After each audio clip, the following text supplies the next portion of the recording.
हाँ तो भाई साहब बताइए, आपको जिंदगी में क्या बनना है? मुझे मशहूर बनना है। अच्छे कर्म करके किसी का कल्याण हुआ है? बुराई से ही झंडे गाड़े जाते हैं। पढ़ाई लिखाई में ध्यान लगाओ, IAS बनो और देश को संभालो, लेकिन नहीं। बस बहुत हो गया, आज तो इस बात का फैसला कर ही डालते हैं। कैसा फैसला? सीधे चलते हैं मुच्छड़ के घर, फिर मुच्छड़ को बोलते हैं कि नाव वापस करता है कि नहीं। फिर मुच्छड़ बोलेगा कि नाव वापस नहीं करूंगा। तो हो गया ना फैसला।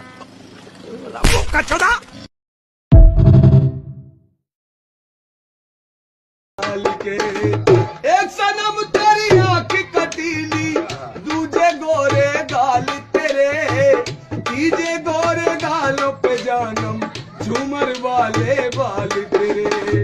एक सनम तेरी आँख कटीली, दूजे गोरे गाल तेरे, तीजे गोरे गालों पे जानम, झूमर वाले बाल तेरे।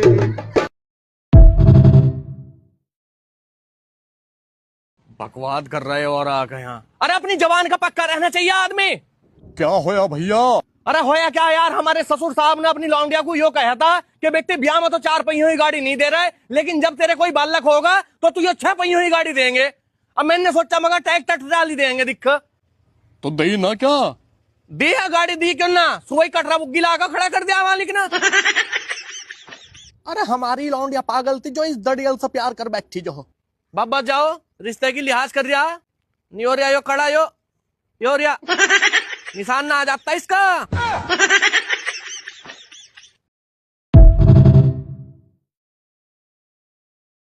भैया चांदपुर को जाना तो कौन सा रास्ता जा रहा?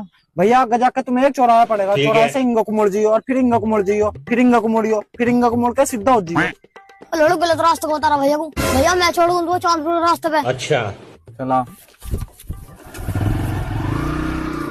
किधर को चलना है यार? इधर को मोड़ दो भैया। इधर को? हाँ हक्कू। यार कैसा रास्ता है चांदपुर का?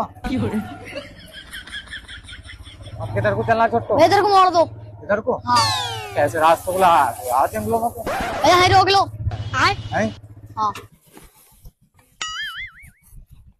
कहाँ जा रहा है छोटू? चांदपुर जाने का रास्ता तो बता दे।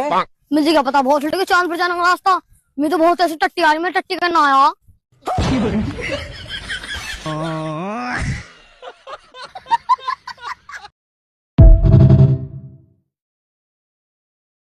तेरे बुलाने पावे कोई लोड थोड़ी है, मानना यार पतले हैं, कमजोर थोड़ी है।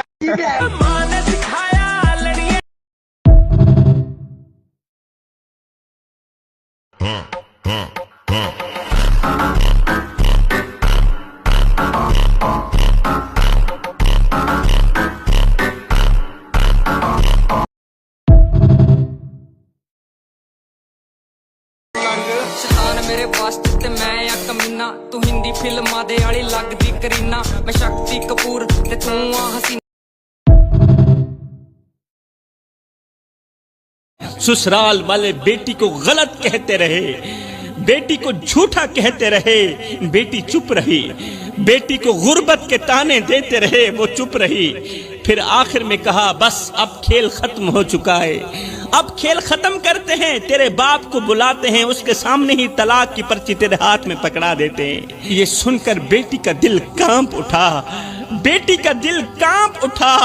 वो सोचने लगी क्या मेरा बाप ये मंजर बर्दाश्त कर पाएगा, मेरा बूढ़ा बाप ये मंजर बर्दाश्त कर पाएगा जब मेरे बाप के सामने मैं कम वक्त बेटी को तलाक दी जाएगी। है उस वक्त मेरे बूढ़े बाप का क्या बनेगा? मेरा बूढ़ा बाप तो वैसे ही कमजोर है, वो तो वैसे ही बीमार है।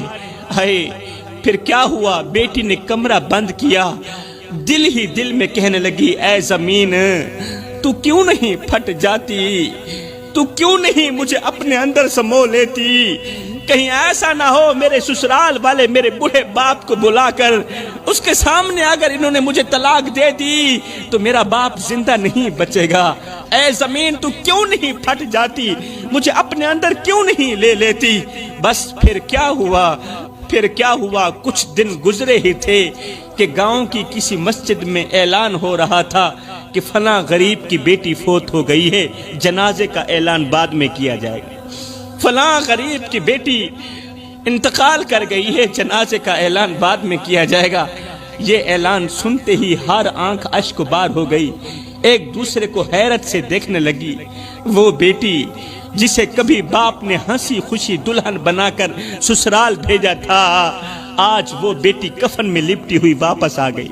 हाय, बेटी का खामोश चेहरा देखकर बाप ने कहा, ओ मेरी बेटी, मैंने तो तुझे शहजादी बनाकर भेजा था, मगर तू बोझ बनकर वापस लौट आई। बेटी बता तो सही, तेरे बाप के कमजोर कंधे तेरा जनाजा कैसे उठा सकेंगे? ये कांपते हुए कंधे, ये कमजोर कंधे बेटी का वजन कैसे उठा सकेंगे? ओ मेरी बेटी, लोगों ने कहा तुम मर गई है, मगर कोई ये नहीं कह रहा कि मेरी बेटी को मार दिया गया। मेरी बेटी को बातों ने मारा, मेरी बेटी को तानों ने मारा, मेरी बेटी को गुर्बत ने मारा, मेरी बेटी को ससुराल वालों की बातों ने मारा। हाय बेटी, मुझे माफ कर देना, मुझे माफ कर देना, तेरा बाप जिंदा होते हुए भी कुछ ना कर सका। हाय जिਵੇਂ मेकू आन रोया हाई, इवें मैं वांगू पल पल रोसे, एक वारी रो के थक पोसे, वल दिल दुखसिया वल वल रोसे, उन दुखड़े आन मडेसिया कोई, तू ला कंधियां को गल रोसे, बस शाकिर फर्क में याद रहे, मैं अज रोना तू कल रोस।